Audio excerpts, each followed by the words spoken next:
This is a sagittal section of the head and the upper neck region.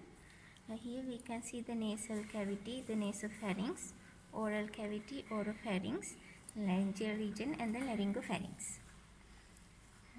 If we look at the bone visible in this specimen, we can see the hard palate here, which is formed by the palatine processes of the maxilla and the horizontal plate of the palatine bone. Here is the mandible, and here we can see the hyoid bone, and here the thyroid cartilage. If we look at the oral cavity, we can see the anterior margin formed by the lips, the posterior margin by the palatoglossal fold,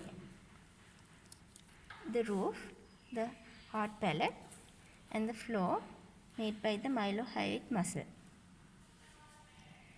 If you look at the muscles, we can see the mylohyoid, which we just saw, the geniohyoid muscle extending from the lower genial tubercles to the hyoid bone, and the genioglossus muscle extending from the upper genial tubercles to the tongue. If you look at important mucosal features, we can see the opening of the eustachian tube or the pharyngotympanic tube here, which connects the middle ear of the middle ear to the pharynx. Posterior and superior to that, there's a elevation known as the torus tubarius, which is caused by the end of the eustachian tube, and there are two mucosal folds, anterior and posterior to the opening of the eustachian tube. The anterior fold is called the salpingo-palatine fold. Salpinx means tube in Latin, so extending from the eustachian tube opening to the palate is the salpingo-palatine fold. And posteriorly, you can see the salpingo-pharyngeal fold extending from the tube to the pharynx. And inferiorly, as we already saw, is the palatoglossal fold,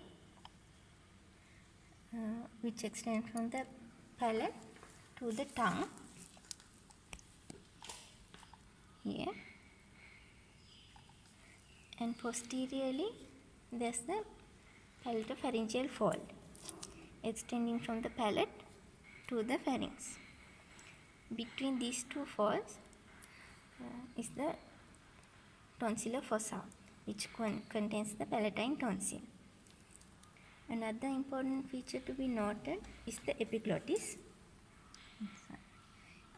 It moves backwards during swallowing and crosses the respiratory tract, preventing food particles entering into the respiratory tract during swallowing.